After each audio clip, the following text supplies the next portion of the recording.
start with the big story first. Darren, how hyped are you for Usyk Fury 2?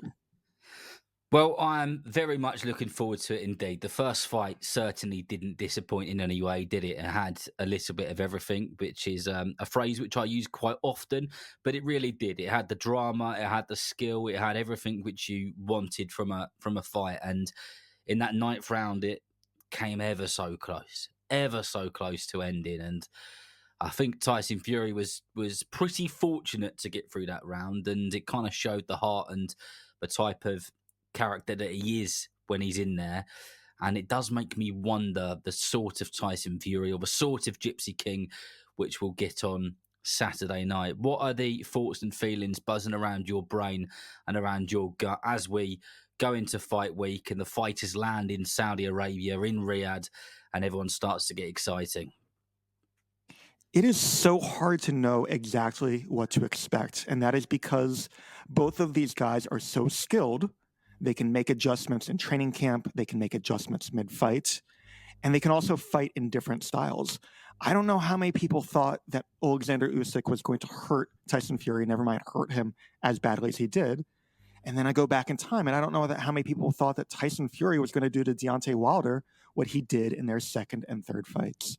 I wrote in the TV Picks piece this week for Boxing Scene that both of these guys have been perfect in their rematches. For Fury, he had a trilogy with Derek Chisora. He had a rematch with John McDermott earlier on in his career, and he obviously had the three fights, the second fight and the third fight with Wilder that made up for the draw in that first fight.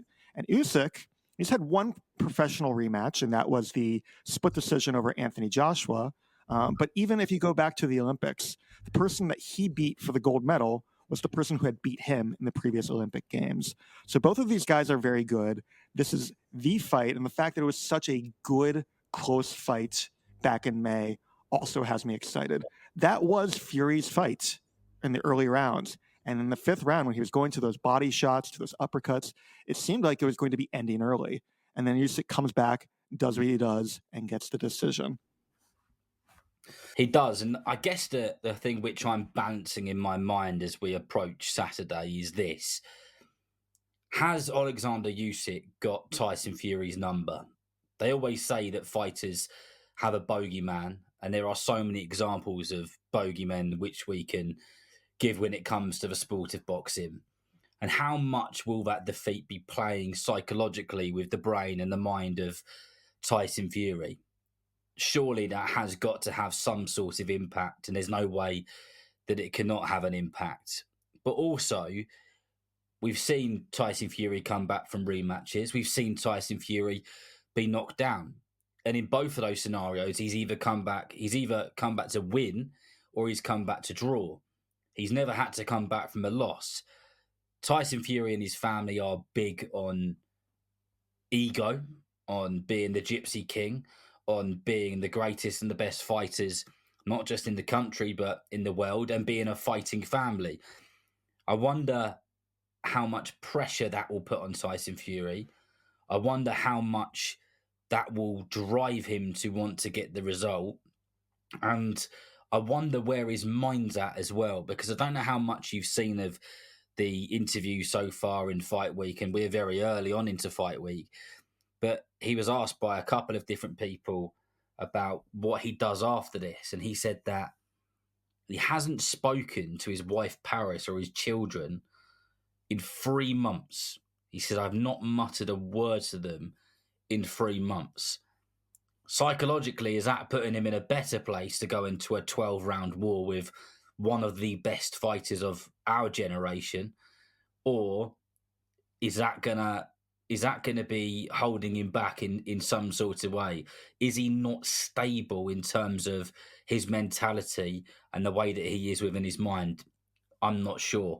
What do you read into that sort of stuff? That's a very good question. And it also is a question of whether Tyson Fury is telling the truth. Because whether he's talking about the fights or he's talking about his personal life, there are times that he's so very compelling and so very raw and open. But he, like other people in the sport, or perhaps even more than other people in the sport, is one who is prone to exaggeration.